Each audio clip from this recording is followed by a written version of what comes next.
मुझे बच्चों ने सेंड किया है कुछ, मैं आपको बता दूं। ये पेपर है एक फरवरी मार्च का 2021-2।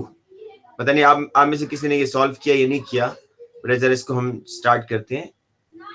ईयर देख लें, फरवरी मार्च 2020 है, वेरिएंट 1-2 है। अच्छा, क्वेश्चन नंबर 1 बेटा देखें।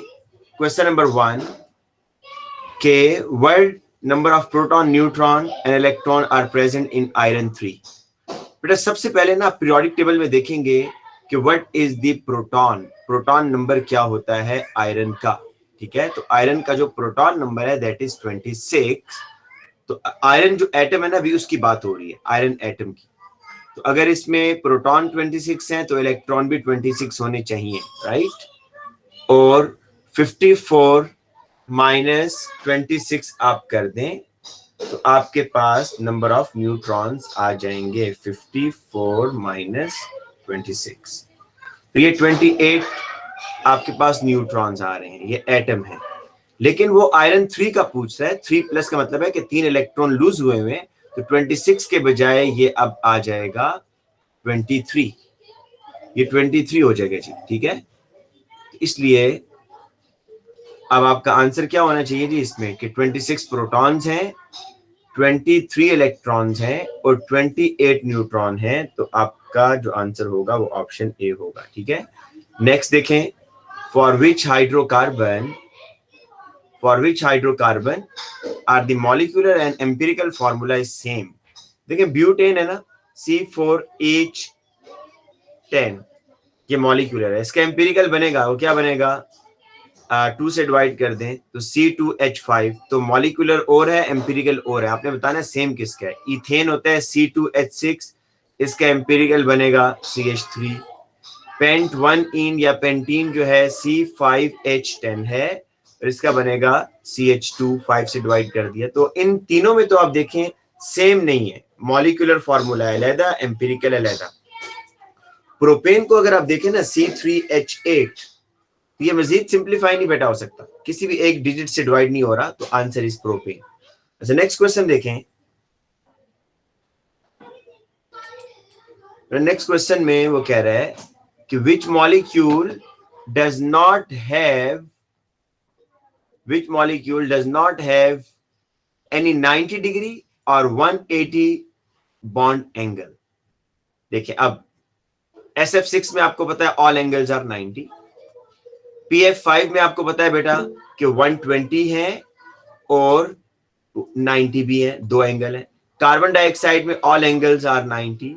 C2H6 जो है ना बेटा, C2H6 देखिए, जब भी कार्बन एटम 4 डिफरेंट एटम के साथ कनेक्टेड हो, 4 बॉन्ड नहीं कह रहा, 4 डिफरेंट एटम्स के साथ, तो ये एक कार्बन 4 एटम्स के साथ कनेक्टेड है, तो यहां पर इसकी हाइब्रिडाइजेशन भी sp3 होती है और एंगल भी 109.5 और टेट्राहेड्रल शेप और नॉन प्लेनर मॉलिक्यूल बन जाता है, नॉन प्लेनर मॉलिक्यूल। तो इसका option A is the answer. अच्छा नेक्स्ट देखें क्वेश्चन नंबर 4। अच्छा क्वेश्चन नंबर 4 जो है ना बेटा, यही क्वेश्चन अगर आपको थ्योरी में वो देगा, यही क्वेश्चन वो अगर आपको थ्योरी में देगा तो आपको 4 से 5 मार्क्स का देगा, लेकिन यहां पर 1 मार्क का MCQ है। जरा देखिए कैसे करना है आपने। इस क्वेश्चन में क्वेश्चन नंबर 4 आपको ये कह रहा है कि The following data are needed for the reaction. Sodium hydrogen carbonate का HCl से रिएक्शन हो रहा है बेटा, एसिड और बेस रिएक्शन है और ये हीट एनर्जी रिलीज हो रही है। फिर सोडियम कार्बोनेट का HCl से रिएक्शन हो रहा है, ये हीट एनर्जी रिलीज हो रही है। और तीसरा रिएक्शन उसने आपको बताया कि अगर मैं सोडियम हाइड्रोजन कार्बोनेट को डिकम्पोज करूंगा तो ये रिएक्शन हो रहा है, इसके लिए डेल्टा H आप लोगों ने फाइंड आउट करना है, ठीक है। तो अब देखिए आप लोगों ने हेसिस साइकिल बेटा यहां पर बेसिकली ड्रॉ करनी है। जो जिस रिएक्शन की आपने डेल्टा H फाइंड आउट करना होता है उसको आप ऐसे लिखें 2NaHCO3 it gives Na2CO3 plus H2O plus CO2। यहां पर कितनी हीट एनर्जी आपने दी है इसको डिकम्पोज करने के लिए, यही तो आपने फाइंड आउट करना है। अब आपको बताया हेसिस साइकिल बेटा कैसे बनती है। देखिए गिवन डाटा आपके पास ऊपर 2 equations are the given data, दो इक्वेशन जो है ना वो गिवन डाटा है आपके पास। बेटा इस पहली इक्वेशन में देखिए उसने किसका रिएक्शन किया हुआ है, NaHCO3 का। तो हमारे पास ये जो ट्राइंगल है ना, इस ट्राइंगल में NaHCO3 आपको कहां नजर आ रहा है, देखिए ये जो ट्राइंगल है ये वाली, इसमें ये है जी NaHCO3, लेकिन इसका रिएक्शन तो HCl के साथ हो रहा है।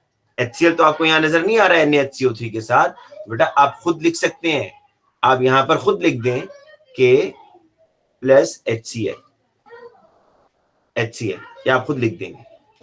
और यहां पर 1 मोल NaHCO3 और 1 मोल HCl था, और यहां पर 2 मोल NaHCO3 है तो 2 मोल ऑफ HCl के साथ रिएक्शन होगा। और क्या प्रोडक्ट्स बनेंगे, प्रोडक्ट्स इसके बेटा आप नीचे लिख दें ऐसे करके।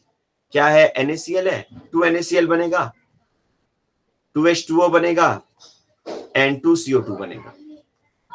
इसी तरीके से ये तो एक डाटा मैंने लिख दिया। इसके लिए जो वैल्यू उसने बताई है वो 1 मोल के लिए बताई है बेटा, -38.97।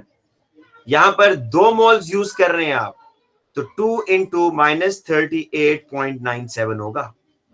ठीक है, इसी तरीके से आप देखें जो दूसरी इक्वेशन है उसमें सोडियम कार्बोनेट का रिएक्शन HCl के साथ है। सोडियम कार्बोनेट तो आपको नजर आ रहा है लेकिन HCl तो नहीं है यहां पर, तो HCl बेटा आपको खुद लिखना पड़ेगा।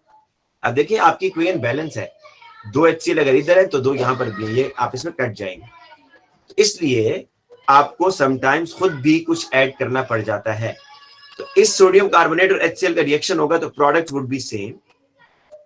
ठीक है, और यहां पर बेटा देखिए 1 मोल सोडियम कार्बोनेट जब 2 मोल HCl के साथ रिएक्शन करेगा तो ये हीट एनर्जी रिलीज होगी। मोलर रेशियो यहां पर भी वही है, 1 mole of sodium carbonate 2 mole of HCl, तो आपकी जो एनर्जी चेंज है वो यही रहेगी -96.59। तो ये बेटा आपकी हेसिस साइकिल बन गई है। और अब आपने इस हेसिस साइकिल के अंदर स्टार्टिंग पॉइंट ढूंढना है कि स्टार्टिंग पॉइंट आपका कौन सा है। तो देखिए तमाम ये कॉर्डिनेट नंबर 1, ये कॉर्डिनेट नंबर 2, ये कॉर्डिनेट नंबर 3, स्टार्टिंग पॉइंट आपका कॉर्डिनेट नंबर 1 है और फाइनल आपका कॉर्डिनेट नंबर 3 है। अब रूट आपको बेटा समझ आ रहे होंगे कि बॉक्स नंबर 1 से 3 तक जाने के 2 रूट बन सकते हैं। 2 रूट कौन से होंगे जी इसके, एक रूट इसका ये है, यहां से इधर चले जाएं, और दूसरा रूट है ये जी। तो बेटा इसकी जरा कैलकुलेशन अब कर लेते हैं कि डेल्टा एच प्लस -96.59, ये देखें इन दोनों को मैंने ऐड किया और ये किसके इक्वल होगा, इज इक्वल टू 2 इंटू -38.97, है ना। तो अब बेटा यहां से जब डेल्टा एच की वैल्यू निकालेंगे, delta H is equal to 2 into -38.97 और ये माइनस इधर जाके प्लस हो जाएगा 96.59।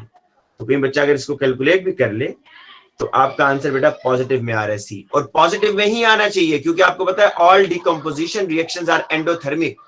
तो ए और बी तो देखते साथ ही आप कह सकते हैं कि ये नहीं होंगे क्योंकि ये एक्सो में आ रहे हैं, माइनस साइन है, और आपको पता है कि डिकम्पोजिशन रिएक्शन तो हमेशा एंडो होता है, तो सी डी में से होना चाहिए था। तो आप इसको डेल्टा एच निकालेंगे तो 18.65 इज द आंसर। ठीक है बेटा, नेक्स्ट क्वेश्चन में आता हूं। हाँ बेटा इस पे आ जाए हम। In the redox reaction how to do the oxidation states of vanadium and sulphur change.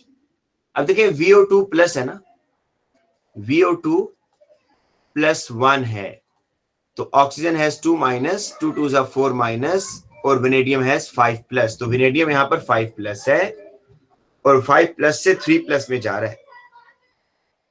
बड़ा CD में से होगा कोई, और सल्फर देखें बड़ा सिंपल है, SO2 में, क्योंकि बेटा SO2 एक न्यूट्रल कंपाउंड है तो चार्जेस कैंसिल आउट करने हैं, तो -4 और सल्फर इज 4 प्लस, तो सल्फर यहां पर 4 प्लस है, और SO4 2 माइनस के अंदर सल्फर की ऑक्सीडेशन स्टेट निकालनी है, 8 माइनस और +6, तो option D is the answer बेटा, डी आपका आंसर होगा। अच्छा नेक्स्ट क्वेश्चन नंबर 6, एक मिनट,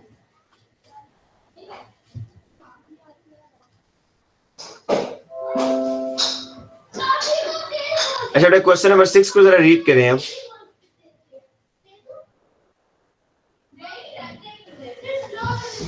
क्वेश्चन नंबर 6 ये कह रहा है the equation for the reaction between silver chloride and aqueous ammonia is shown. What are the units of the Kc for this reaction. अच्छा बेटा एक चीज याद रखें, जब भी आपने Kc का एक्सप्रेशन लिखना होता है तो उसमें सॉलिड्स को ऐड नहीं करते। तो Kc is equal to concentration of silver NH3 का स्क्वायर और chloride ion divided by NH3 जो है उसकी पावर। अब देखिए यहां पर आपने सिल्वर क्लोराइड सॉलिड को ऐड नहीं करना। अब यूनिट्स की बात है तो देखिए क्या ये स्क्वायर ब्रैकेट्स कैंसिल हो रही हैं, ऊपर 2 स्क्वायर ब्रैकेट्स है, नीचे बेटा स्क्वायर है, तो सब स्क्वायर ब्रैकेट्स कैंसिल हो रही हैं, तो नो यूनिट, तो इसका कोई यूनिट नहीं होगा। ठीक है, नेक्स्ट क्वेश्चन बेटा देखिएगा। हाँ, sodium azide decomposes as shown NaN3, और ये सोडियम और नाइट्रोजन गैस में जा रहा है। Which volume of nitrogen measured at room temperature and pressure will produce by the decomposition of 150 gram of sodium azide. बिल्कुल बेसिक लेवल का ये क्वेश्चन उसने दिया हुआ है। ये मैस जो होगा सोडियम एजाइड का, उसको आप पहले मोल में कन्वर्ट कर दे। ठीक है, तो मोल में कन्वर्ट करने के लिए आपको इसका फॉर्मूला मैस पता होना चाहिए सोडियम एजाइड का। तो एक सोडियम है बेटा 1 Na और कितने नाइट्रोजन है, 3 नाइट्रोजन है। सोडियम का एटॉमिक मैस होता है 23, नाइट्रोजन का बेटा होता है 14। तो इसको आप अगर सॉल्व कर लें तो आपके पास आ जाएगा 14 टाइम्स 3 प्लस 23 65 बेटा। तो मोल कैसे निकालेंगे देखें, 150 ग्राम डिवाइडेड बाय 65। ये बेटा 150 ग्राम मैस इन ग्राम है, 65 is the formula mass of sodium azide, इसका फॉर्मूला मैस है ये। ठीक है, तो ये आपके पास मोल आएंगे इस तरीके से। तो 150 डिवाइडेड बाय 65, तो ये आ रहे हैं 2.30, ये मोल्स आ गए।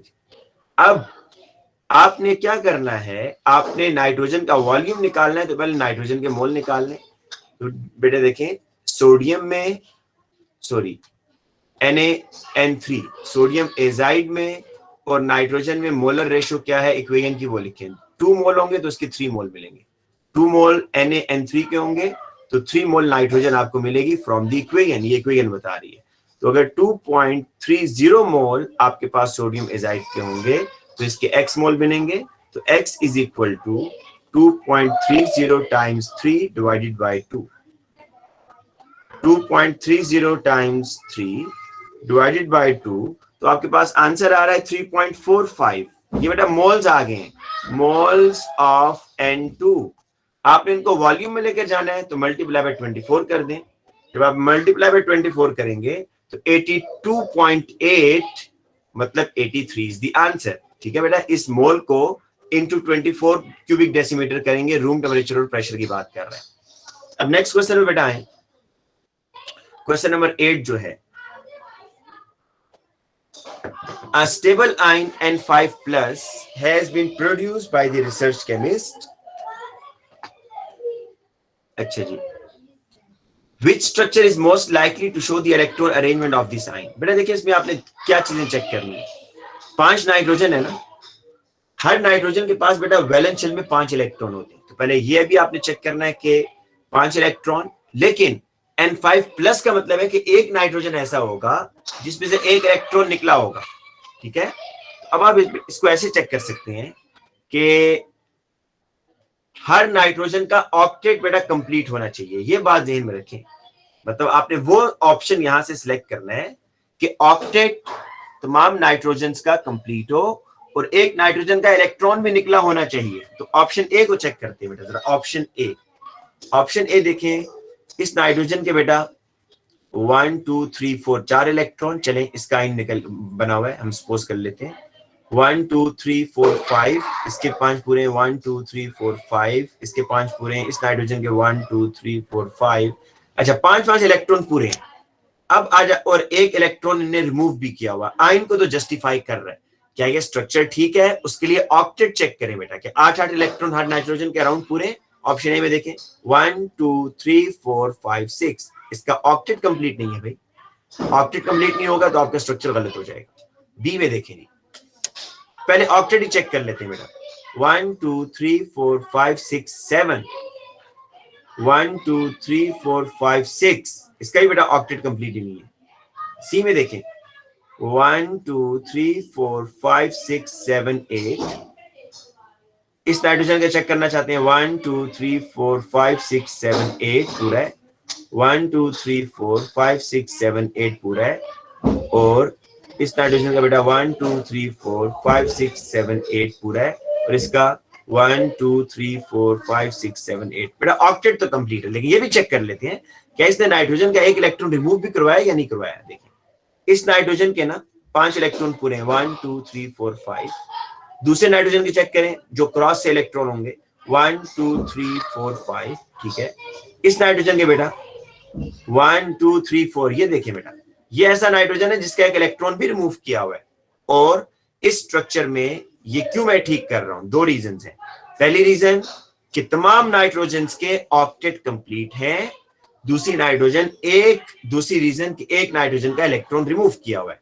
तो इसलिए ऑप्शन ए बी गलत है, सी ठीक है। डी भी बेटा आप देखेंगे तो इस तरह गलत होगा कि ऑक्टेट कंप्लीट नहीं होगा। देखें इसका भी ऑक्टेट कंप्लीट नहीं है, इसका भी ऑक्टेट कंप्लीट नहीं है। तो ये इसमें आप इस तरीके से करेंगे। अब आगे चलते हैं नेक्स्ट पार्ट पर।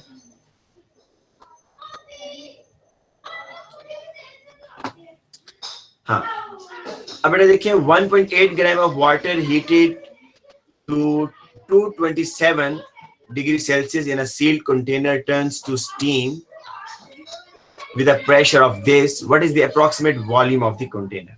बट आपको पता होना चाहिए कि जितना वॉल्यूम ऑफ गैस होता है उतना ही वॉल्यूम ऑफ कंटेनर होता है, राइट? तो जो वॉल्यूम ऑफ गैस होगा वही वॉल्यूम ऑफ कंटेनर होगा। तो PV is equal to NRT लगाएंगे। प्रेशर बेटा यहाँ पर किलो पास्कल्स में है, आपको पता है PV is equal to NRT में आप जो प्रेशर है वो पास्कल्स में लेते हैं तो इनटू 1000 कर देंगे। 200 टाइम्स 1000 किलो की वैल्यू आ गई। बेटा वॉल्यूम इज अननोन, ऐसे आएगा। N is the number of mole of steam. Number of mole of steam बेटा कितना है? 1.8 ग्राम उसने स्टीम के लिए हुए। 1.8 ग्राम बेटा उसने स्टीम के लिए हुए। तो 1.8 डिवाइडेड बाय आप 18 कर दें, आपके पास मोल्स आ जाएंगे 0.1। ठीक है, ये 0.1 कैसे आया? 1.8 को 18 से डिवाइड किया, 0.1 आ गया। आर कितना है? 8.31 है। और टेम्परेचर इन केल्विन बताना है बेटा। तो 227 जो है इसमें आप 273 ऐड कर दें तो 500। अब यहां से वॉल्यूम निकालें बेटा, simple 0.1 times 8.31 times 500 divided by 200,000। इसको अगर आप सॉल्व करें तो क्या आंसर आएगा? देखें अगर आप इसको सॉल्व करते हैं 0.1 times 8.31 times 500 divided by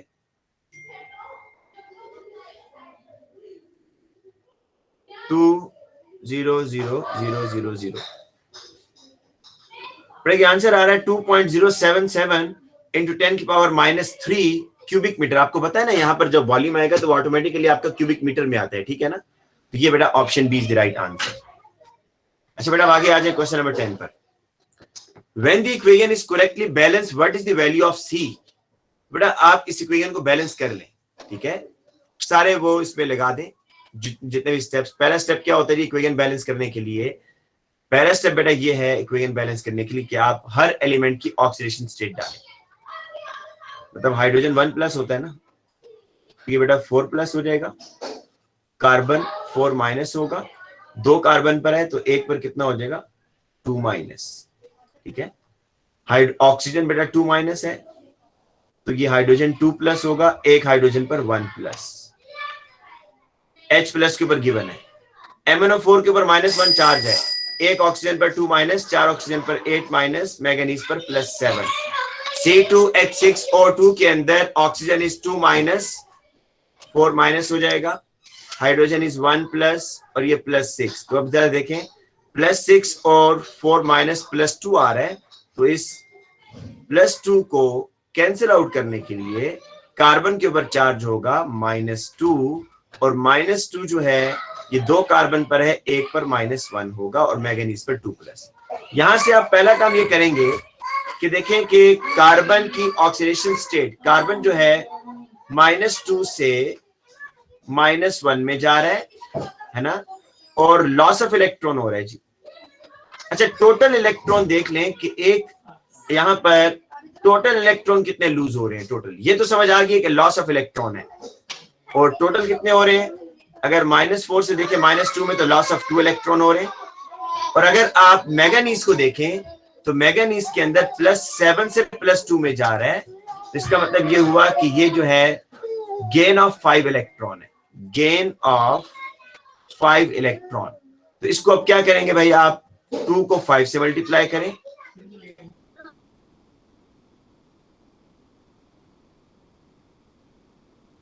to को 5 से,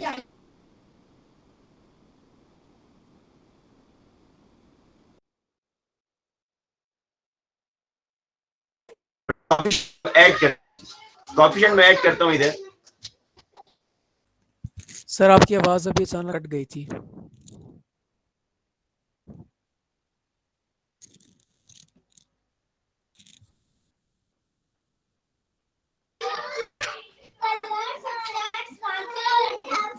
अब आवाज आ रही है या नहीं आ रही? 2MnO4, बेटा एक मिनट, सिर्फ एक मिनट है, एक मिनट बेटा।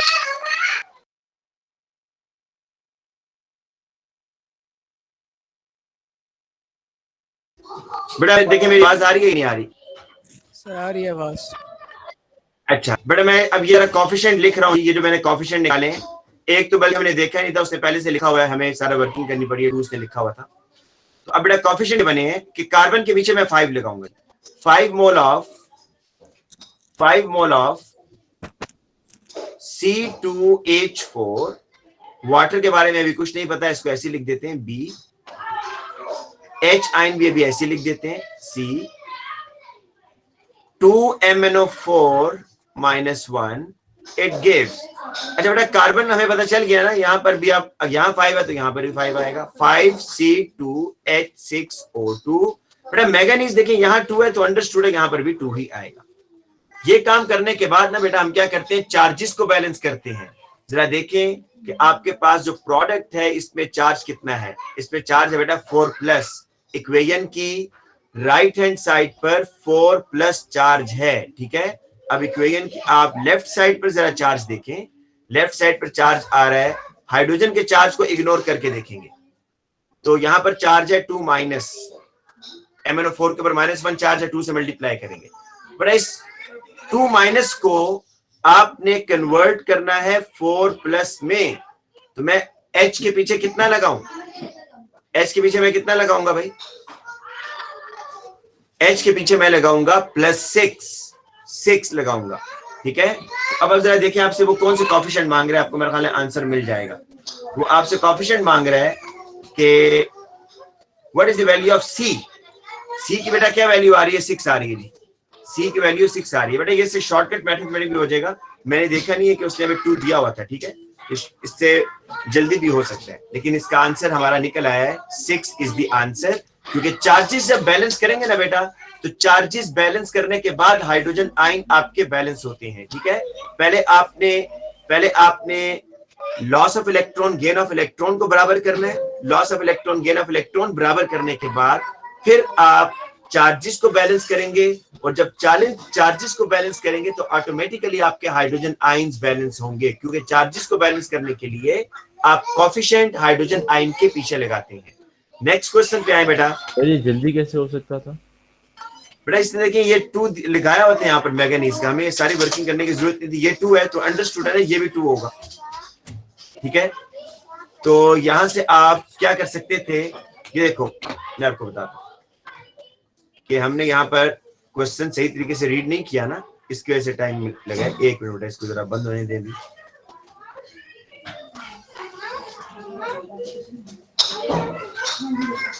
ये देखना अभी, ये सारा काम करने की जरूरत नहीं थी क्योंकि उसने हमें मेन इंफॉर्मेशन दे दी थी। बेटा मैंगनीज 2 है, तो क्या यहाँ पर 2 होगा नहीं होगा? हाँ जी सर। 2 होगा ना। अब देखो आपने H आइन बताना है।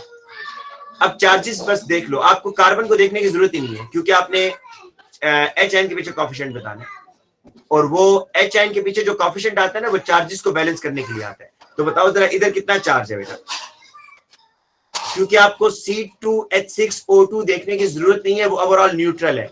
तो चार्ज यहाँ कितना होगा 4+। अब आप रिएक्टेंट वाली साइड पर आ जाओ कि रिएक्टेंट वाली साइड पर कितना चार्ज है। आपको फिर यहाँ पर इसको और इसको देखने की जरूरत नहीं है, ये न्यूट्रल है, और H+ के चार्ज को काउंट नहीं करना, क्योंकि इसको बैलेंसिंग के लिए यूज करना है। तो 2MnO4 -1, यहाँ चार्ज है -2, तो -2 को +4 में लेकर जाना है। क्या करेंगे अब्दुल्ला यासीन, कितना ऐड करूं मैं? -2 को +4 में लेकर जाना है 6। हाँ, तो यहाँ से डायरेक्ट आंसर आ जाता है ना कि आप 6H लगाएंगे, ठीक है। लेकिन मैंने आपको चले यहाँ पूरी इक्वेशन बैलेंस करके बता दी है, आखिर में आप वाटर को भी बेटा बैलेंस कर सकते हैं। लेकिन आपको जब वो कोफिशिएंट दे दे तो फिर आपको पूरा वो करने की जरूरत नहीं है, जब वो आपसे सिर्फ H आइन का पूछ रहा हो। अब बेटा नेक्स्ट स्टेप पे आए। नेक्स्ट जो हमारे पास क्वेश्चन है, the main stage in the conduct process is an equilibrium reaction which will describe the effect of named condition on the equilibrium yield। देखिए याद रखें, कैटलिस्ट डालने से आपकी यील्ड ना बढ़ती है ना कम होती है, सिर्फ रेट ऑफ रिएक्शन बेटा फास्ट होता है, वो भी दोनों साइड का। याद रखिएगा, कैटलिस्ट के डालने से फॉरवर्ड रिएक्शन अगर बढ़ेगा तो बैकवर्ड भी बढ़ेगा, ठीक है, दोनों रिएक्शन बढ़ते हैं। तो कैटलिस्ट के डालने से no effect on the yield, इन दोनों में से कोई होगा। हाई प्रेशर, बेटा आप जरा देखें इसको फिर समझ लें जिनको लिशैक्रियर प्रिंसिपल भूल गए, कि आपके पास ये है ना बेटा, एक कंटेनर है, और इस कंटेनर के अंदर ये आपके पास है 3 मोल्स, ये आपके पास है 2 मोल्स। कंटेनर के अंदर जो ज्यादा वॉल्यूम ऑक्युपाई किया है वो इसके रिएक्टेंट्स ने किया हुआ है, मोर वॉल्यूम। क्यों? क्योंकि उसके मोल ज्यादा हैं, और प्रोडक्ट्स ने कम वॉल्यूम ऑक्युपाई किया हुआ है क्योंकि वहां मोल्स कम है। अब अगर आपका रिएक्शन फॉरवर्ड जाता है, सपोज फॉरवर्ड रिएक्शन जाने का ये मतलब होगा कि आपके 3 मोल से 2 मोल हो रहे हैं। फॉरवर्ड रिएक्शन जाने का ये मतलब होगा कि जो गैस का वॉल्यूम है वो कम हो रहा है, क्योंकि 3 मोल से 2 मोल जाएंगे तो गैस का वॉल्यूम कम होगा। तो जब भी बेटा आपने वॉल्यूम कम करना होगा तो रिएक्शन को किधर मूव करवाना होगा? फॉरवर्ड। जब भी रिएक्शन फॉरवर्ड जाएगा वॉल्यूम आपका कम हो जाएगा, लेस वॉल्यूम। और अगर रिएक्शन आपका बैकवर्ड जा रहा है ना सपोज, तो बैकवर्ड जाने का मतलब है कि 2 मोल 3 मोल में जा रहे हैं, तो 2 मोल 3 मोल में जाएंगे तो इसका मतलब है आपके गैसेस का वॉल्यूम बढ़ रहा है, ठीक है। अब जरा देखिए, हाई प्रेशर, प्रेशर के बढ़ाने से वॉल्यूम क्या होता है भाई? कम होता है। जब आप प्रेशर बढ़ाएंगे तो वॉल्यूम कम होगा, और वॉल्यूम को कम करने के लिए रिएक्शन किधर मूव करेगा? रिएक्शन ने मूव करना है राइट हैंड साइड पर, क्योंकि प्रेशर आप बढ़ा रहे हैं, वॉल्यूम को कम होना है बेटा, और कम होने के लिए रिएक्शन उस डायरेक्शन में जाएगा जहां वॉल्यूम कम होगा। देखिए क्या होगा, इंक्रीज द यील्ड, ठीक है, यील्ड आपकी इंक्रीज होगी। प्रेशर के बढ़ाने से रिएक्शन फॉरवर्ड जा रहा है क्योंकि फॉरवर्ड में वॉल्यूम कम हो रहा है। Option B is the right answer, option B बेटा राइट आंसर होगा। जी मामू। अब आज नेक्स्ट पर क्वेश्चन नंबर 12। अच्छा बेटा क्वेश्चन नंबर 12 को देखें। X and Y are the oxide of different period 3 element. If 1 mole of X is added to water, the solution formed is neutralized by exactly 1 mole of Y. आपने 1 मोल X डाला है water में, ठीक है। अब बेटा X उसने हमें दिए हुए हैं, ठीक है, तो हम यहां से देखते हैं। अगर आप P4O10 डालते हैं बेटा वाटर में,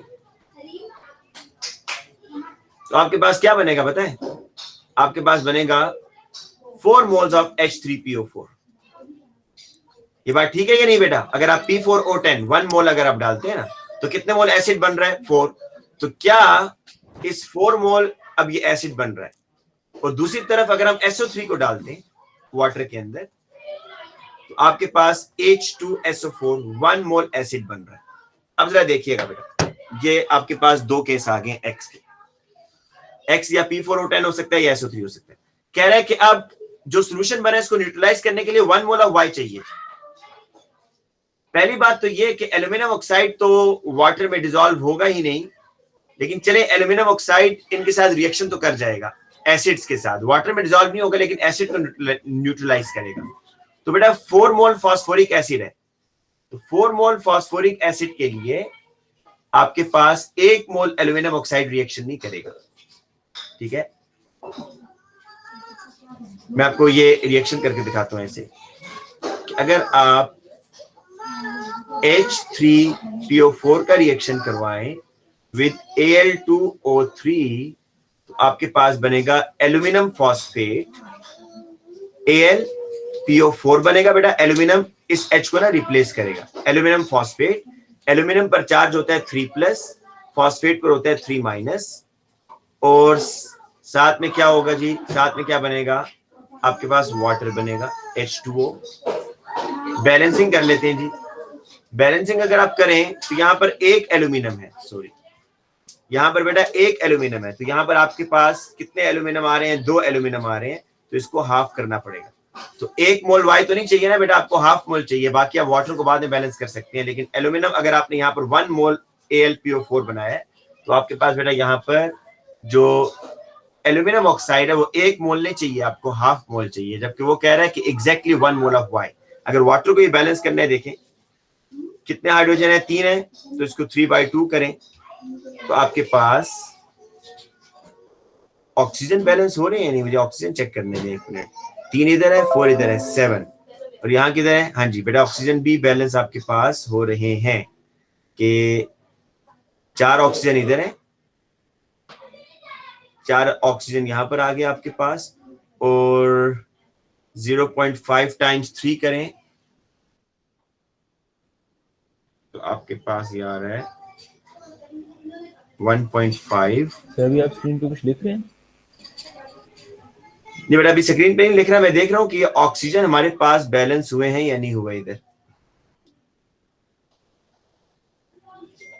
ऑक्सीजन हमारे पास है, इधर H3PO4 में 4 ऑक्सीजन इधर है और 1.5 इधर है, तो 4 + 1.5 हमारे पास जो ऑक्सीजन आ रहे हैं वो आ रहे हैं 5.5, और यहाँ पर हमारे पास ऑक्सीजन कितने आ रहे हैं, 7 आ रहे हैं। ऑक्सीजन बैलेंस नहीं है मेरा ख्याल है, नहीं ऑक्सीजन हमारे पास यहाँ पर 7 नहीं आ रहे भाई, 3 इधर है, 3/2। ठीक है ना बेटा, बैलेंस है कि नहीं है बताएं जरा मुझे, बैलेंस है इक्वेशन बेटा, ये इक्वेशन बैलेंस है। देखें 3/2 तो 1.5 ऑक्सीजन इधर है, 1.5 और 4 तो 5.5 इधर है, इक्वेशन बैलेंस हो गया। मुझे बताएं क्या इस H3PO4 को न्यूट्रलाइज करने के लिए 1 मोल एल्यूमिनियम ऑक्साइड चाहिए बेटा या हाफ मोल चाहिए? हाफ। तो इसलिए हमारा ए और बी तो निकल गया। ठीक है कि एल्यूमिनियम ऑक्साइड तो नहीं हो सकता। अब आ जाए बेटा SO3 वाले पर कि SO3 को आप कैसे चेक कर सकते हैं। SO3 को जब आपने वाटर में डाला तो बेटा H2SO4 आपके पास बना। सर जी बेटा, सवाल है, एल्यूमिनियम ऑक्साइड ने रिएक्ट करना था, 1 मोल ऑफ एल्यूमिनियम ऑक्साइड ने 1 मोल ऑफ H3PO4 के साथ रिएक्ट करना था, या 1 मोल ऑफ एल्यूमिनियम ऑक्साइड ने 4 मोल्स ऑफ H3PO4 के साथ रिएक्ट करना था? 1 मोल के साथ बेटा। अच्छा, 1 मोल ऑफ एल्यूमिनियम ऑक्साइड और 1 मोल ऑफ H3PO4 का होना जी था बेटा, रिएक्शन। जी जी जी। अच्छा ठीक है। अब बेटा आ जाएं, अगर मैं Na2O लेता हूं ना, Na2O को आप जब वाटर में डालें या Na2O + H2SO4, हाँ अगर हम सल्फ्यूरिक एसिड बेटा लेते हैं, अब जरा देखिएगा कि क्या 1 मोल ऑफ Na2O रिएक्ट कर सकता है 1 मोल H2SO4 के साथ, तो क्या बनेगा जी हमारे पास Na2SO4 बनेगा और साथ में H2O बनेगा। तो बताएं बेटा मुझे कि फास्फोरिक एसिड जो है ना बेटा, एक मिनट सिर्फ, फास्फोरिक एसिड को एल्यूमिनियम ऑक्साइड तो न्यूट्रलाइज नहीं कर रहा था, मैं भी Na2O के साथ बेटा इसका रिएक्शन कर देता हूं। देखिए हमें ये समझ आ गई है, ये इक्वेशन बेटा बड़ी क्लियर है कि जिसमें आपको पता चल रहा है कि सल्फ्यूरिक एसिड को न्यूट्रलाइज करने के लिए 1 मोल Na2O काफी है। हाँ जी बेटा, आप पूछिए जरा, क्या क्वेश्चन पूछ रहे हैं?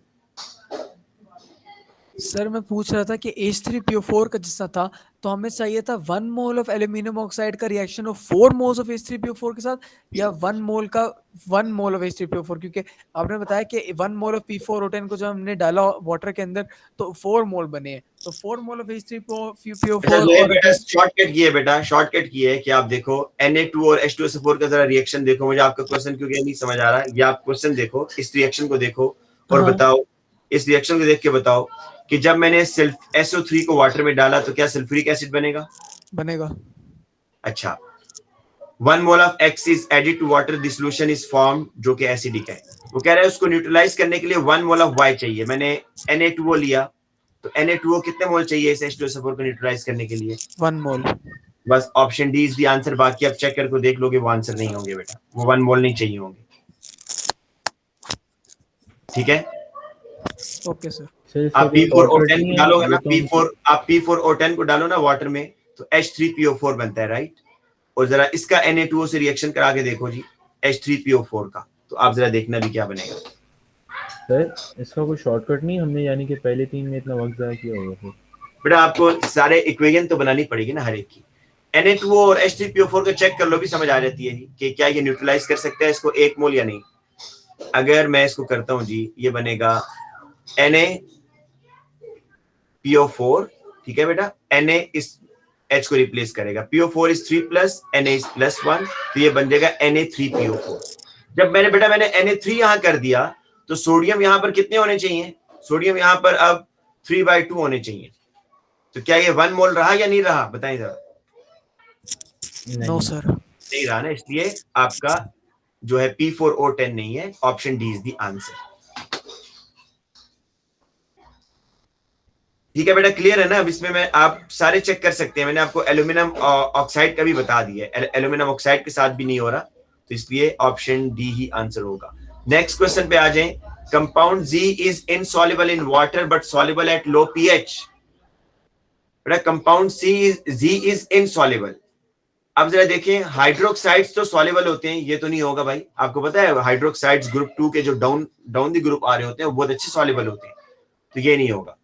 अब ए बी डी में देखते हैं, और कह रहा है कि जो कंपाउंड Z है ना वो लो पीएच पर मतलब एसिड के साथ रिएक्शन करता है। तो बेटा इसमें से कौन सा ऐसा सॉल्ट है जो एसिड के साथ रिएक्शन कर सकता है, बताएं जरा। बेरियम कार्बोनेट, बेरियम क्लोराइड या barium sulphate? Barium carbonate. Carbonate. Barium option A carbonate. Is the answer, option A बेटा आंसर होगा। ठीक है, सर अब सॉल्युबल आगे, एट लो पीएच का मतलब ये होता है कि ये एसिड्स के साथ रिएक्ट करता है। हाँ मतलब उसमें डिसॉल्व हो रहा है और फिर उसका रिएक्शन भी करेगा बेटा। ओके सर, समझ गया।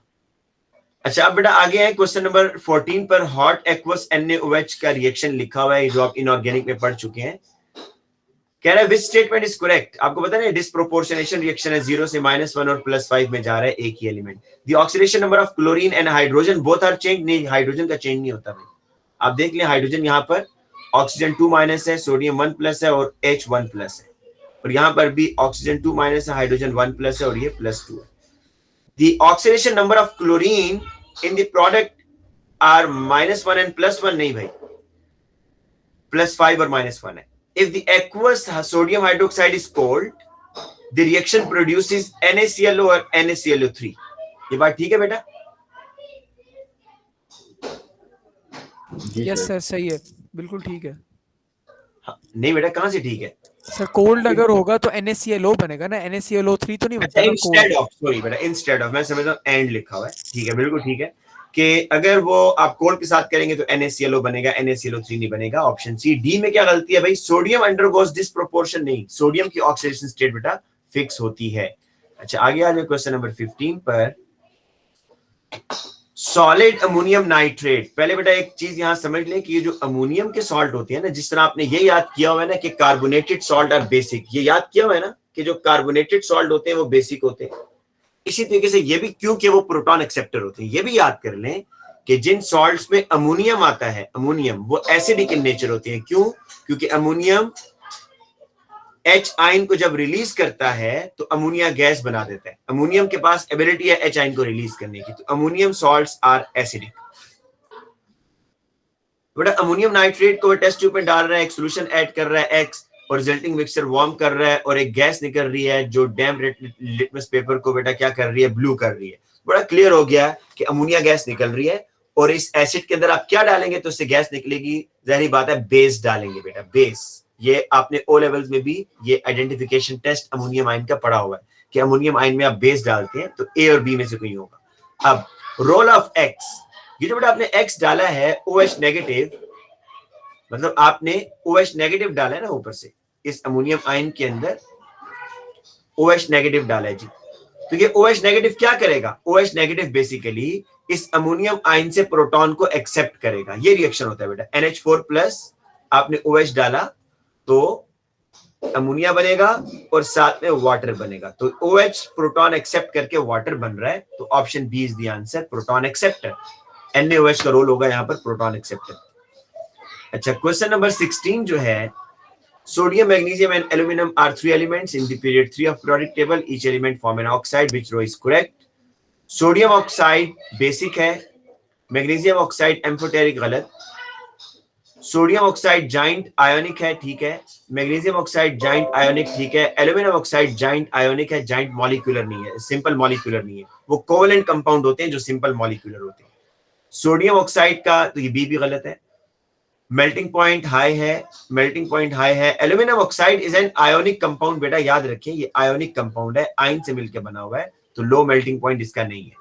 Sodium oxide reacts readily with water, magnesium oxide slight reaction with water, और एल्यूमिनियम ऑक्साइड आप सबको पता है वाटर में डिसॉल्व ही नहीं होता, तो option D is the answer. Next question पे आए जी। इस क्वेश्चन में स्टूडेंट इन्वेस्टिगेट कर रहा है जी कैल्शियम नाइट्रेट के क्रिस्टल को हीट करके। तो कैल्शियम नाइट्रेट के क्रिस्टल को जब हीट करेगा तो कैल्शियम ऑक्साइड बनेगा, NO2 बनेगा, ऑक्सीजन गैस बनेगी। NO2 का कलर होता है रेड ब्राउन और NO2 होती है बेटा एसिडिक गैस, क्योंकि नॉन मेटेलिक ऑक्साइड है ना, एसिडिक गैस है। तो a colourless gas leaves the apparatus at Y, यहां से बेटा निकल रही है। A flame is held to this gas, lighted सिपलेंट है और वो बेटा ग्लो कर रही है, आगे उसके फ्लेम है। Water with a few drops of litmus, word observation. अच्छा ये बेटा इसमें लिटमस सोल्यूशन है। देखिए जब यहां से गैसेज आएंगे ना, दो गैसेज यहां से आएंगी, NO2 आएगी और O2। तो आपको मैंने बताया O2 तो बेटा न्यूट्रल है, ना एसिडिक है ना बेसिक है, लेकिन NO2 की नेचर एसिडिक है, तो ये लिटमस का कलर क्या कर देगी, एसिडिक गैस रेड कर देगी, ठीक है। तो लिटमस सोल्यूशन रेड होगा, चेंजेस टू रेड। और ऑक्सीजन गैस जो है ना बेटा वो लाइटेड सिपलेंट को ज्यादा ब्राइटली बर्न करवाएगी, तो option C is the answer, क्योंकि फ्लेम वाई जो है बर्न्स मोर ब्राइटली, क्योंकि ऑक्सीजन गैस का ये टेस्ट है कि वो लाइटेड सिपलेंट को ग्लो करवाता है, तो इसलिए सी इज द राइट आंसर। अच्छा बेटा आगे आते हैं, question number 18। How concentrated sulphuric acid behaves when it reacts with sodium chloride. ये देखें बेटा, H2SO4 NaCl NaHSO4 प्लस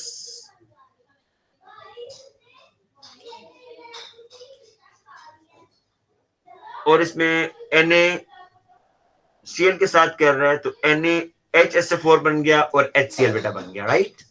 अब आपने बताना है कि यहां पर what is the role of behave. अच्छा, कंसंट्रेटेड सल्फ्यूरिक एसिड कैसे बिहेव करेगा बेटा, हम ये चेक कर लेते हैं कि क्या सल्फर की या इसमें किसी की ऑक्सीडेशन स्टेट चेंज तो नहीं हो रही, ताकि हम इन तीनों को एलिमिनेट कर दें।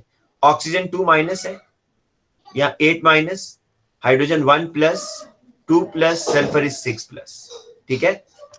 यहां देखें जी, oxygen 2 minus, 8 minus, sodium 1 plus, hydrogen 1 plus, -8 को कैंसिल करना है, अभी टोटल आपका +2 हुआ है, तो सल्फर इज +6। तो आप देख सकते हैं बेटा, ना सल्फर की ऑक्सीडेशन स्टेट चेंज हो रही है, ना ऑक्सीजन की, ना हाइड्रोजन की, तो ना ये ऑक्सीडाइजिंग एजेंट के तौर पर काम नहीं कर रहा, ऑक्सीडाइजिंग एजेंट के तौर पर काम नहीं कर रहा, रिड्यूसिंग एजेंट के तौर पर काम नहीं कर रहा, तो यहां पर ये एज एन एसिड के तौर पर काम कर रहा है, क्योंकि अपना एक H आयन रिलीज किया बेटा इसने। ये देखिए NaHSO4 में चला गया, H आयन रिलीज कर रहा है, लेकिन आपने वहां पर बाकी ये लाजमी कंफर्म करने होंगे बेटा, ऑक्सीडेशन स्टेट्स आप ऊपर लिखेंगे और फिर ये चीज कंफर्म करेंगे, मेक श्योर करेंगे कि आया वाकई ऑक्सीडेशन या रिडक्शन तो नहीं हो रही ना। Question number 19, which statement about the एक मिनट सर, ये पिछले क्वेश्चन में ये ऑक्सीडाइजिंग एजेंट के तौर पे इसलिए एक्ट नहीं कर रहा क्योंकि Cl की जो ऑक्सीडाइजिंग की जो ऑक्सीडेशन स्टेट है वो NaCl और ACl दोनों में -1 है। कहीं पर भी चेंज नहीं हो रही ना बेटा, ओवरऑल आप देखो कहीं पर भी ऑक्सीडेशन स्टेट चेंज नहीं हो रही। याद रखो जो एसिड बेस रिएक्शन होते हैं वो रिडॉक्स नहीं होते। आपको मैंने एक निशानी बताई है कि वो रिएक्शन रिडॉक्स होते हैं जिसमें ऑक्सीडेशन स्टेट चेंज हो रही होती है। हाँ, यहाँ पे हो ही नहीं रही चेंज, तो जी। ये कोई क्वेश्चन नंबर 19 में है बेटा, which statement about the nitrogen और इट्स कंपाउंड इज करेक्ट। अच्छा, नाइट्रोजन और उसके कंपाउंड के बारे में, in Haber process the temperature is kept high to give the, नहीं बेटा, आपको ये अब याद रखना है। देखें कि हैबर्ट प्रोसेस जो है ना वो एक फॉरवर्ड रिएक्शन उसका एक्सो होता है, ये अब आपको चीज याद रखनी है। तो जब एक्सोथर्मिक में आप टेम्परेचर बढ़ाएंगे ना बेटा तो वो यील्ड कम होगी, बैकवर्ड रिएक्शन होगा। ठीक है, वो कह रहा है कि टेम्परेचर को हाई रखेंगे और अच्छी यील्ड मिलेगी, गलत। Nitrogen gas is unreactive because of nitrogen strong nitrogen nitrogen double bond, नहीं भाई, नाइट्रोजन नाइट्रोजन ट्रिपल बॉन्ड होता है, गलत। Nitrogen monoxide will react with carbon monoxide under suitable condition, जी बेटा ये तो उसमें होता है ना कैटालिटिक कन्वर्टर में कि NO और CO का रिएक्शन होगा, N2 बन जाएगा और CO2 बन जाएगा। तो ये तो हमने कैटालिटिक कन्वर्टर में पढ़ा हुआ है, तो option C is the right answer. The formula of ammonium sulphate is NH4 whole twice SO4 होना था, गलत है। अच्छा बेटा नेक्स्ट ऑर्गेनिक के स्टार्ट हो गए, इसको करते हैं। Which pair of compound are functional group isomer. Functional group isomer बेटा ये होते हैं कि same molecular formula different functional group, functional group different होना चाहिए। सी तो बिल्कुल गलत है भाई, सी पोजिशनल आइसोमर है। सेम मॉलिक्यूलर फॉर्मूला होना चाहिए, डिफरेंट फंक्शनल ग्रुप होना चाहिए। तो बेटा अब इसमें देखें, मैं आपको बताता हूं कि जो सही आंसर क्या होगा, सिर्फ उसी पर आता हूं क्योंकि टाइम थोड़ा कम है हमारे पास। जो सही आंसर है बेटा पहले उसको मैं बता देता हूं। ये देखिएगा, देखिए इथाइल प्रोपानोएट का पहले स्ट्रक्चर ड्रॉ करूंगा जो, और पेंटानोइक एसिड का भी, CH3 CH2 CH2 CH2 COOH, this is pentanoic acid. और ethyl propanoate CH3 CH2 C double bond O CH2 CH3, ये बेटा आपका एस्टर है, ये बेटा आपका पेंटानोइक एसिड है। आप जरा ना इनके देखें, दोनों में फंक्शनल ग्रुप तो डिफरेंट नजर आ ही रहे हैं। जरा इनके मॉलिक्यूलर फॉर्मूला चेक करें, कितने कार्बन है, 1 2 3 4 5, 1 2 3 4 5, दोनों में 5 कार्बन है। हाइड्रोजन कितने हैं, 3 2 5 6 7 8 9 10, 10 हाइड्रोजन। यहाँ कितने हैं, 3 2 5 6 7 8 9 10, दोनों में ऑक्सीजन दो दो है बेटा। तो same molecular formula different functional group, तो ये आपका फंक्शनल ग्रुप आइसोमर होगा। अच्छा ए आपको नजर तो आ रहा है कि ए में फंक्शनल ग्रुप डिफरेंट है, लेकिन बेटा इनका मॉलिक्यूलर फॉर्मूला सेम नहीं होगा, ठीक है। इसी तरह प्रोपाइल एमाइन और प्रोपेन नाइट्राइल, आपको मैं इनके फॉर्मूलाज बता देता हूं। प्रोपाइल एमाइन का ये फॉर्मूला होगा CH3 CH2 CH2NH2, और प्रोपेन नाइट्राइल का होगा CH3 CH2 C triple bond N। आप देखेंगे इनका जो मॉलिक्यूलर फॉर्मूला है वो सेम नहीं है। अब आ जाए बेटा नेक्स्ट क्वेश्चन पर, question number 21। Which row identifies a suitable starting material and reagent that can be used to produce butane nitrile? अच्छा बेटा ब्यूटेन नाइट्राइल आपने बनाना है। ब्यूटेन नाइट्राइल बनाने के लिए मुझे ये बताएं HCN को कहां यूज करते हैं। आपको मैंने बताया था जब कार्बोनाइल कंपाउंड्स के साथ बेटा रिएक्शन करवाएंगे ना, कार्बोनाइल कंपाउंड के साथ, तो वहां पर आपने HCN के साथ रिएक्शन करवाना होता है, HCN के साथ। लेकिन जो हेलोजेनो एल्केन होते हैं वो न्यूक्लियोफिलिक सब्स्टिट्यूशन देते हैं। HCN is not a good nucleophile, ये इतना अच्छा न्यूक्लियोफाइल नहीं है बेटा। NaCN के अंदर ये फायदा है आपको कि Na पॉजिटिव CN नेगेटिव, यहां पर CN नेगेटिव एक स्ट्रॉन्गर न्यूक्लियोफाइल है। तो न्यूक्लियोफिलिक सब्स्टिट्यूशन के लिए सर आप तो आपने क्या बताया, क्यों ये गलत होगा? HCN एक स्ट्रॉन्गर न्यूक्लियोफाइल नहीं है बेटा। तो देखो उसमें CN जो है ना वो हाइड्रोजन से बॉन्ड बना रहा है। यही रीजन है कि कार्बोनाइल कंपाउंड का भी, जब आपको याद होगा कि जब हम मैकेनिज्म करते थे तो क्या CN नेगेटिव से स्टार्ट नहीं करते थे, पहले ऐसे करके, देखो जरा ऐसे करते थे, और फिर नेक्स्ट स्टेप के अंदर ये जो है ना HCN से रिएक्शन करता था, याद है बेटा इस तरह। लेकिन जो हमारे पास हेलोजेनो एल्केन होते हैं ना बेटा, हेलोजेनो एल्केन आपको पता है वो न्यूक्लियोफिलिक सब्स्टिट्यूशन देते हैं, उसमें स्ट्रॉन्गर न्यूक्लियोफाइल हमें चाहिए होता है, इसलिए हम ऑप्शन जाएंगे NaCN वाले ऑप्शन की तरफ बस, क्योंकि इसमें CN ऑलरेडी आयंस की फॉर्म में होता है। अब आपने ब्यूटेन नाइट्राइल बेटा बनाना है, तो अगर मैं CH3 CH2 CH2Br लेता हूं और इसका रिएक्शन NaCN के CN से करवाता हूं, तो क्या होगा बेटा, CN जब इसको रिप्लेस करेगा तो CH3 CH2 CH2 CN, बेटा देखिए ये 4 कार्बन वाली चेन बन गई ना, ब्यूटेन नाइट्राइल। अगर आप डी लेते हैं ना ऑप्शन डी में ऑलरेडी 4 कार्बन है, एक CN मजीद ऐड हो जाएगा तो वो पेंटेन नाइट्राइल बन जाएगा, उसने ब्यूटेन का है, इसलिए option B is the right answer. अब आ जाए बेटा नेक्स्ट क्वेश्चन पर, क्वेश्चन नंबर 22। क्वेश्चन नंबर 22 भी बच्चों से अक्सर उनको मुश्किल लग रहा होता है। देखें वो कह रहा है ये इथेन डायोइक एसिड है। इथेन क्यों कह रहा है, 2 कार्बन है, डायोइक एसिड इसलिए कह रहा है 2 कार्बोक्सिलिक ग्रुप लगे हुए, तो ethane dioic acid react with ethanol, ester बनेगा। बेटा देखिए मैं आपको यहां बनाकर दिखाता हूं कि एक आप अल्कोहल ऐसे ले लें CH3 CH2OH, एक अल्कोहल ये है, दूसरा अल्कोहल यहां से ले लें CH3 CH2OH। अल्कोहल कैसे एस्टर कैसे बनता है बेटा, कि कार्बोक्सिलिक एसिड से OH, अल्कोहल से H, कार्बोक्सिलिक एसिड से OH और अल्कोहल से H। अब आप इसका प्रोडक्ट बेटा बनाइएगा, मैं यहां से लिखना स्टार्ट कर रहा हूं, CH3 CH2 ऑक्सीजन, यहां तक पहुंच गया हूं मैं बेटा। अब आगे ये कार्बन चेन लिख रहा हूं, C double bond O, then C double bond O। अब आगे बेटा ये ऑक्सीजन की बारी आ गई, आगे आ गया oxygen, then CH2, then CH3।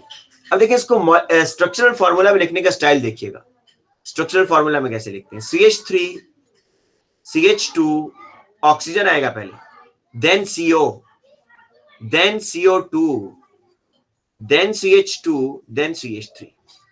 तो ऑप्शन ए और बी में बच्चे बड़ा कंफ्यूज होते हैं, सी और डी तो बिल्कुल गलत है।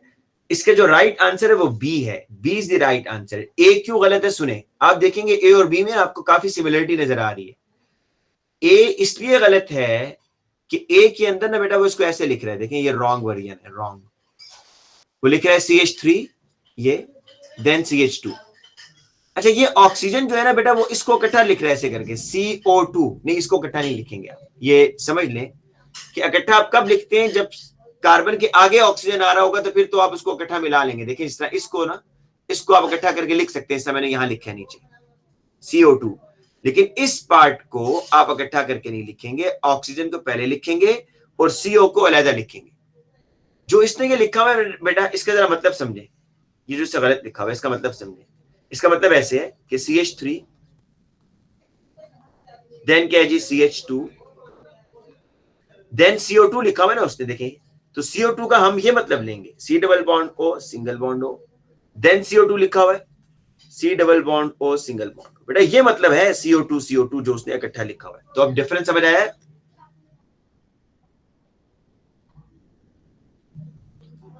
हाँ जी बेटा डिफरेंस समझ आया इसका? यस सर समझ आ तो गया। B is the right answer, B is the right answer. अब आगे चलते हैं क्वेश्चन नंबर 23।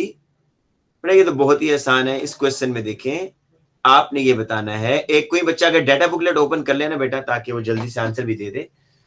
ये एक स्पेक्ट्रम है, विच statement about J is correct, J compound का ये स्पेक्ट्रम है। एक तो आपको देखते साथ पता चल रहा है कि ये जो एरिया है ये C डबल बॉन्ड O की वजह से है, ये तो बड़ा क्लियर होता है बेटा।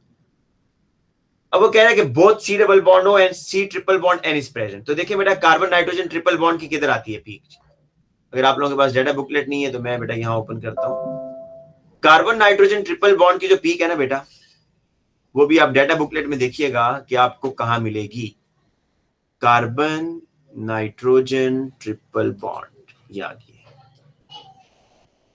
बेटा चेक करें जरा कि कार्बन नाइट्रोजन ट्रिपल बॉन्ड जो है इसकी पीक आती है 22 से 2200 और 2250 के दरमियान, ठीक है।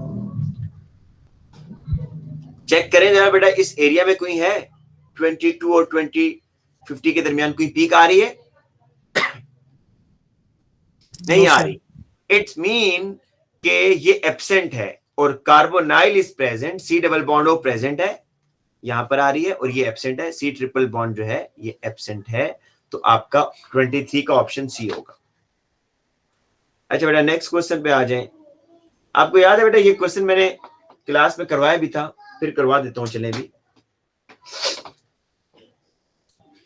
सर इसमें आप ये बता सकते हैं ये 2 बॉन्ड्स एक दूसरे के जो ऊपर आ रहे हैं उसका क्या मतलब होता है? बताता हूं बेटा।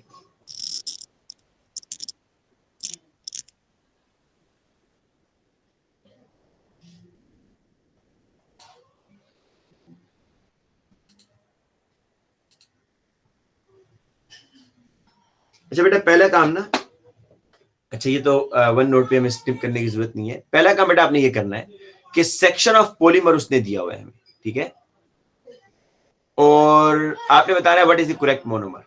पहला काम ये बेटा कि आप इसमें रिपीटिंग यूनिट ढूंढेंगे, रिपीटिंग यूनिट पॉलीमर के अंदर। तो मैं मार्क करता हूं, आप मुझे बताइएगा कि आया ये रिपीटिंग यूनिट है, सही है या नहीं।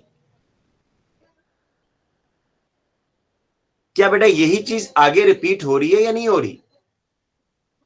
मैं चले एक दोनों को दो को मार्क करता हूं ताकि आप बड़ा क्लियर मुझे बताएं।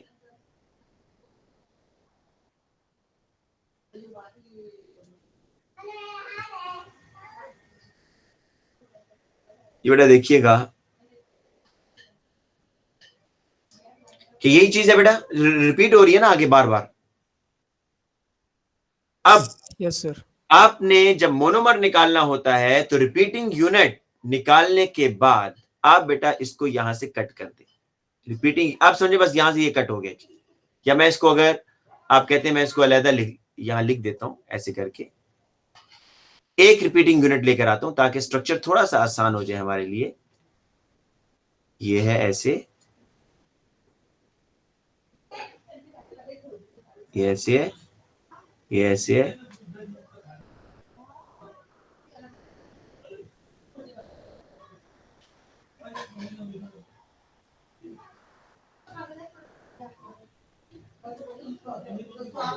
देखेंगे मैंने एक रिपीटिंग यूनिट को ना अलग करके लिख दिया, ठीक है। अब आपने क्या करना है, आपने बेसिकली बेटा ये इसके ना, आप समझ लें कि ये इसके विंग्स हैं, आपने इनको अनफोल्ड करना है, आप इनको फोल्ड करना है। ये भी इस टाइम अनफोल्ड हुआ है, ठीक है। फॉर एग्जाम्पल मेरा कहने का मतलब ये है, मेरा कहने का मतलब बेटा ये है कि अगर आपके पास इस तरह का एक सिंपल सा मोनोमर हो ना, सपोज ये आपके पास एक मोनोमर है, सॉरी पॉलीमर है, आपसे कहा जाता है जी आप इसका मोनोमर बनाएं, तो आप क्या कहते हैं, आप ये कहते हैं जी कि यहां से इसको तोड़ते हैं, यहां से इसको तोड़ते हैं और कहते हैं ये जो इलेक्ट्रॉन है और ये जो इलेक्ट्रॉन है ये इस तरह के डबल बॉन्ड बना देंगे, और जब डबल बॉन्ड बनाएंगे तो आपके पास ये चीज बन जाएगी। बेसिकली आपने इसको फोल्ड कर दिया ना, जो पहले अनफोल्ड हुआ था विंग, आपने उसको फोल्ड किया। तो यहां पर मैं भी अब यही करने जा रहा हूं। क्या करने जा रहा हूं जी, मैं देखें इधर, मैं यहां पर ये जो बेटा हमारे पास, सर ये आपने कैसे क्रॉप किया, समझ नहीं आ रही। बेटा इसको मैंने ड्रॉ किया इस एक पार्ट को। और इसकी आपने ओपन कार्बन चेन कैसे बनाई है। क्या चीज, इसकी आपने जिस तरह आपने ये कार्बन क्लोरीन वाला बनाया हुआ है, इसका आपने ऊपर बनाया भी। ये अभी मैं इसका बनाऊंगा बेटा, अभी मैं इसको भी तोड़ूंगा, देखना जरा कैसे। ठीक। ये देखिए बेटा, जिस तरह मैंने यहां से इसको तोड़ा है ना, इस जगह से, तो मैं यहां से इसको भी तोड़ रहा हूँ। ये देखिए यहां से इसको तोड़ूंगा, यहां से इसको तोड़ूंगा, तो ये जो कार्बन का एक इलेक्ट्रॉन होगा ये पूरा एक बॉन्ड बना हुआ है लंबा सा। ये कार्बन का इलेक्ट्रॉन, इसको भी आप बाहर कह सकते हैं, और ये कार्बन का इलेक्ट्रॉन, ये बेटा यहां आकर ना डबल बॉन्ड बनाएंगे ऐसे, इस जगह पर डबल बॉन्ड बनाएंगे। तो जब डबल बॉन्ड बनेगा तो अब देखिएगा बेटा क्या आपके पास चीज आती है। डबल बॉन्ड जब बनेगा तो आपके पास ये चीज आएगी। अब मैं फिर बना रहा हूं ये, अब ये वाला एरिया खत्म हो जाएगा बेटा, अब मैं ये नहीं बनाऊंगा, ये आ गया इधर,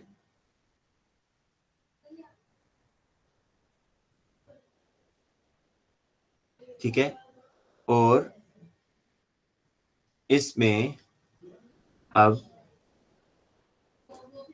ये बेटा इधर डबल बॉन्ड आया ना ऐसे करके, एक आपके पास ये ब्रांच आ रही है जी इधर, ये, और आगे आपके पास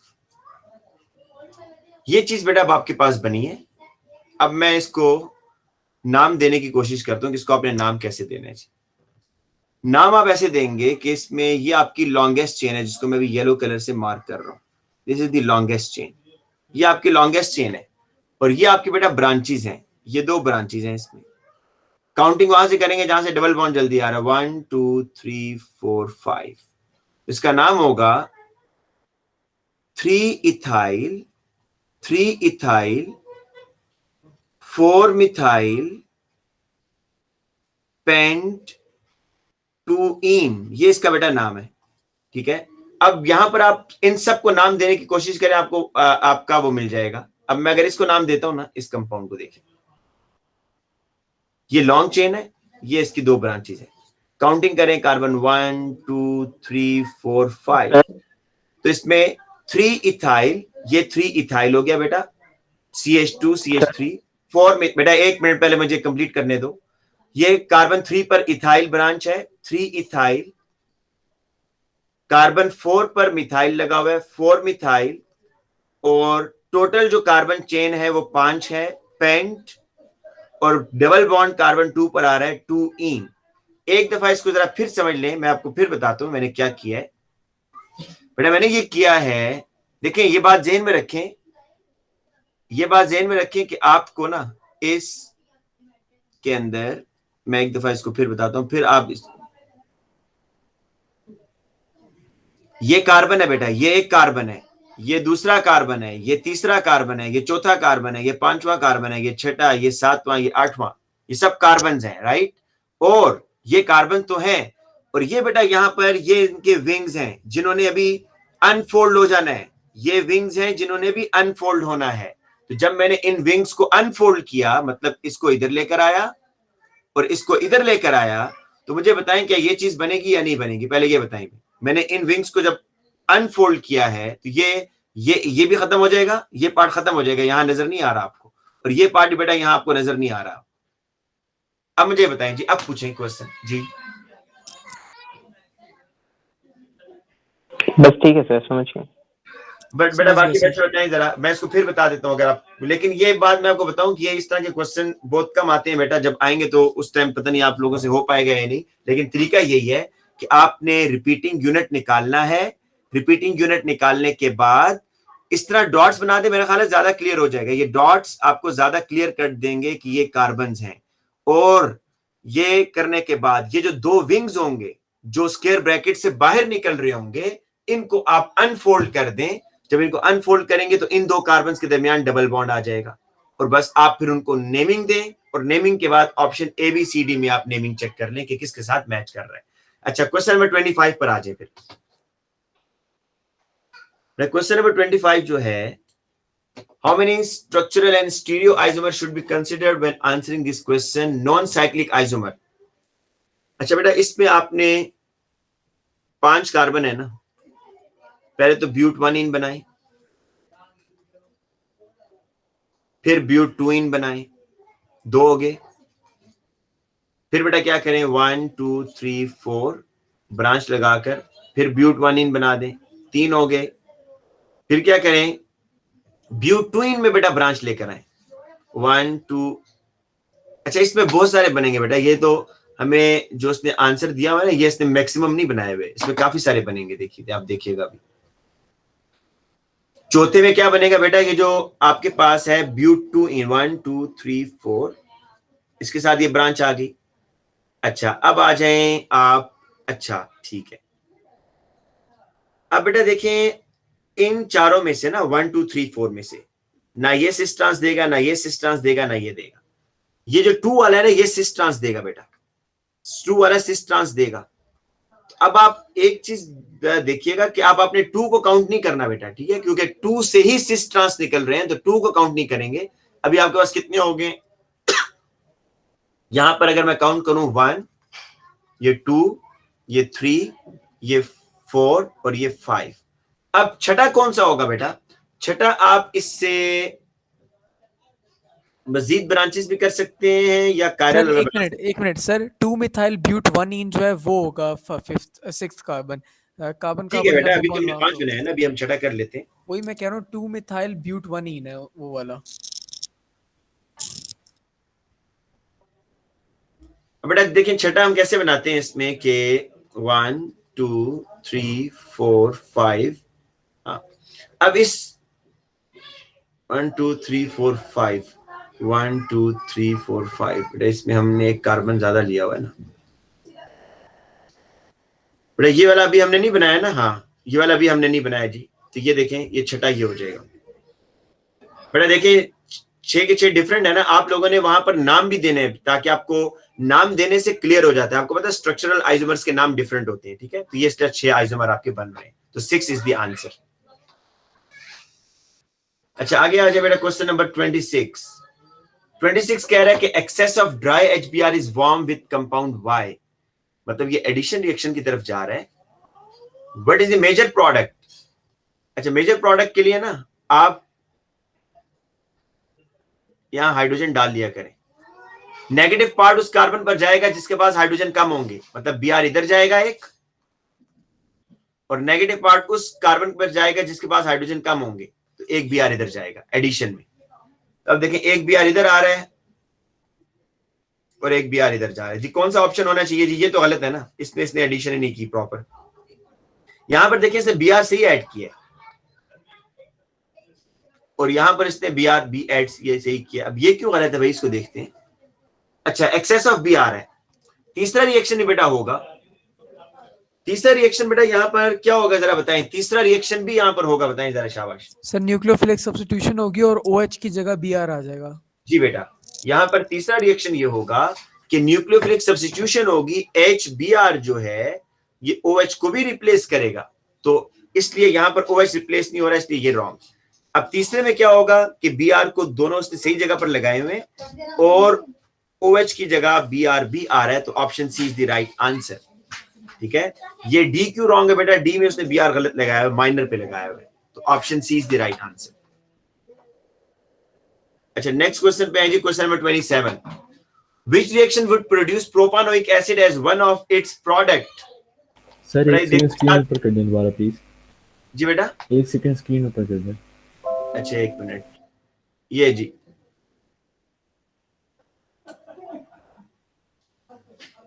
हो गया है. सर ये सी किस तरह दोबारा सी इस तरीके से बेटा, सी इस तरीके से कि Br की दो पोजीशन आपको ये समझ आ रही है या नहीं? जी ये सर वाली. जी. तो चौथा तीसरा रिएक्शन ये होगा कि इस OH को Br रिप्लेस नहीं करेगा क्या न्यूक्लियोफिलिक सब्स्टिट्यूशन में? सर OH नहीं करता Br को, मतलब इनमें ये नहीं दोनों होता करते हैं, हीट कर रहे हैं ना आप, दोनों करेंगे. अच्छा दोनों एक दूसरे को कर सकते हैं. यस. ठीक है सर, ठीक है. अच्छा सर, ड्राई लेने की रीजन यही है ना बेटा. देखो, अगर आप ड्राई ना लेते ना, एक्वस लेते, तो फिर Br इसको रिप्लेस करता, लेकिन वाटर दोबारा रिप्लेस कर देता. तो ड्राई क्यों लिखा उसने? ऐसे नहीं लिखा. अगर एक्वस लिखता तो ये OH ही रहना था फिर. वाटर का OH Br को दोबारा रिप्लेस करता जाता ना, इसलिए उसने ड्राई HBr लिया है ताकि OH दोबारा उसको रिप्लेस ना कर दे. Which reaction would produce propanoic acid as one of its product? बेटा देखें, इसके अंदर जब आप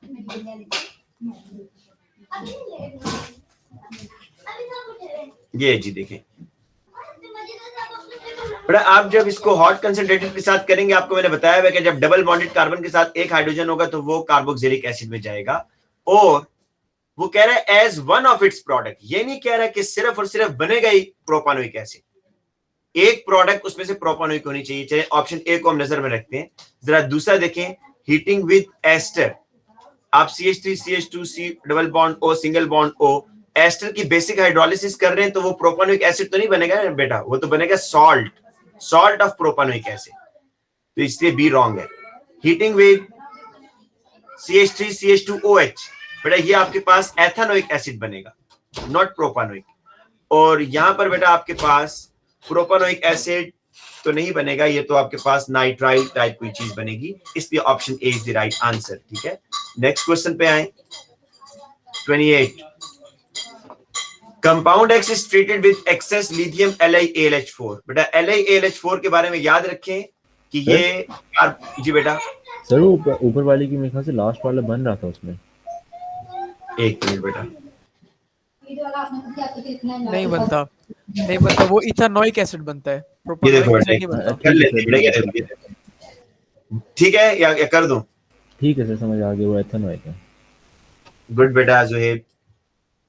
अच्छा बेटा आगे देखें कि LiAlH4 जो है ये दो काम करता है. एक तो कार्बोक्सिलिक एसिड को रिड्यूस करता है और एक कार्बोनाइल्स को भी रिड्यूस करता है बेटा, कार्बोनाइल को भी.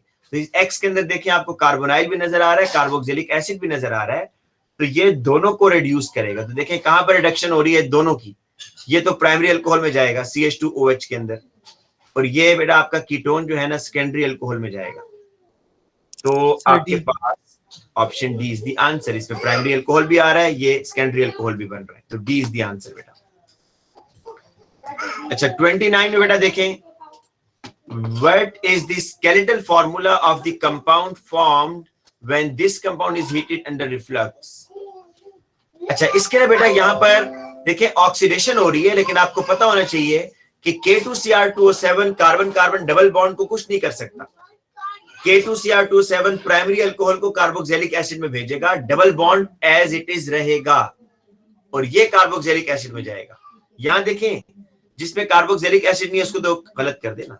डी इसलिए गलत है कि यहाँ कार्बोक्सिलिक एसिड तो है, लेकिन यहाँ OH ग्रुप लगे हुए हैं, ये नहीं आएंगे बेटा। Double bond as it is रहेगा, तो B is the right answer.